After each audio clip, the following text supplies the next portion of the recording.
every day I'm chasing something different. Every day the way I operate is totally different, and it's not about the product for me as much as it is about the process. And what I mean about the process saved my life. You see, my mother had me when she was 15 years old, right? Over on the east side of Atlanta, we came up in this neighborhood by the name of Kirkwood, drug dealer on every corner, gang members in the neighborhood, 2-bedroom home, 14 people, used to sleep on the floor. Got the opportunity to sleep in the bed one time out of the week. It was 6 of us in the bed, 3 at the foot, 3 at the head. And I came up with this dream pretty quick. I said, man, I want to go to the NFL because I had 8 uncles in that house, all 8 of which are still going in and out of prison.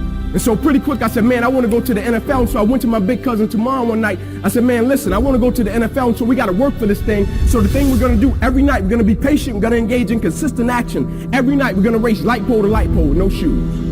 So every night we would get out in the street, race light pole to light pole. One night a coach came down the street. He signed me and my cousins up for organized sports, right? First time being in organized sports. We get in organized sports. The thing was, after practice, everybody would leave to go home. And I always had to sit on the bench and wait on my mother because she worked at Wendy's. And so when my mother would show up in the park, it would be about 10 o'clock, 10:30 at night. So I'm sitting there, and when my mother would pull up, she drove an old Buick Regal, hubcaps off the car, seats torn up, the car was all beat up.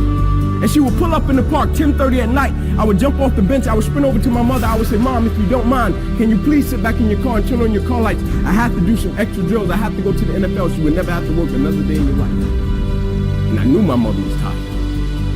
And every night, my mother would sit back in that car and those car lights would hit that field. And he had a 7-year-old kid doing backpedaling drills, running sprints, running laps, chasing his dream to go to the NFL. But just beyond those car lights, I could always connect with my mother's eyes, so it made me dig a little bit deeper. It made me push myself a little bit further. It made me work a little bit harder. It created a certain level of sweat equity in what I was doing. It created a certain level of pride in what I was doing. You know why people quit?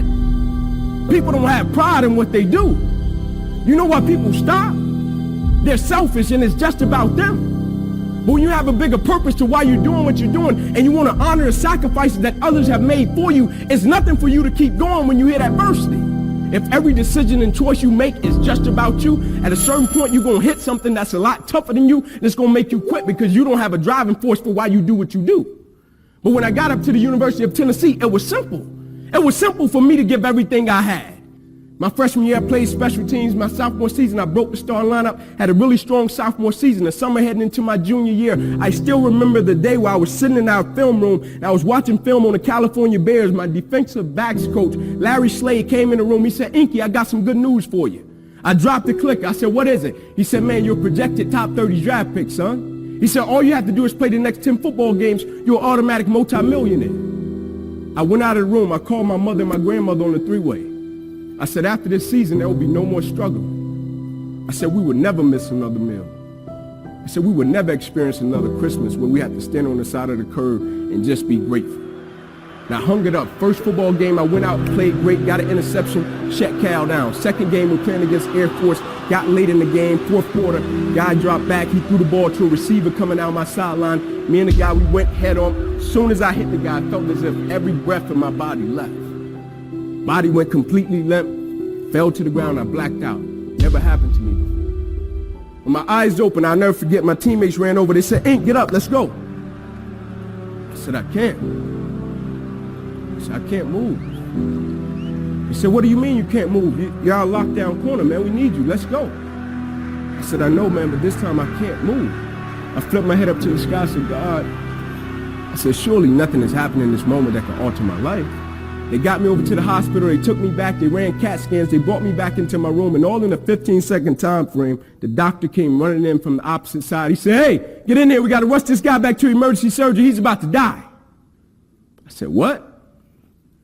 He said, son, you have busted up subclavian artery in your chest, you're bleeding internally, we have to rush you back, take the main vein out of your left leg, plug it into your chest in order to save your life. When I opened my eyes from recovery, the same doctor was over me. He said, son, has some good news and some bad news for you. I said, you got some bad news for me? I had to tell him I was about to die. I'm still alive. How bad can it get? I'm still here. He said, the good news is we saved your life. I said, thank you, sir. He said, the bad news is, Ink, you have nerve damage in your right shoulder. I said, okay, cool. He said, but son, it's a strong possibility that you probably can never play the game of football again in your life. I said, no way. I said, no disrespect to you, Doc, but I've been working for this ever since I was 7 years old. I said, no disrespect to you, Doc, but you wasn't in the park with me and my mother. And I was 7 years old and she was sitting in that Buick Regal. She got done working at Wendy's. No disrespect to you, Doc, but you didn't come up in that 2-bedroom home, 14 people sleeping on the floor. No disrespect to you, Doc, but you didn't miss those meals and stay focused and never made an excuse. I never cheated. I never cheated. Like my conscience still until this day won't let me like I can't cheat. I can't look myself in the mirror and say, Ink, you did a good job knowing that I cheated. I can't cheat. One of the greatest pieces of advice that my mother gave me was this: son, whenever you start, you make sure you finish it.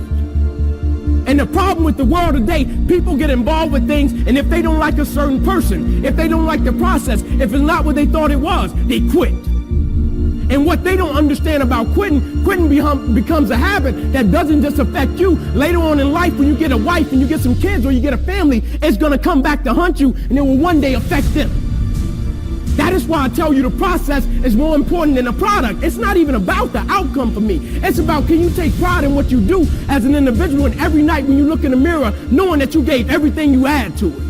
And we have to get to the point where we're willing to impose our will on certain things. Impose your will on it. My life totally changed.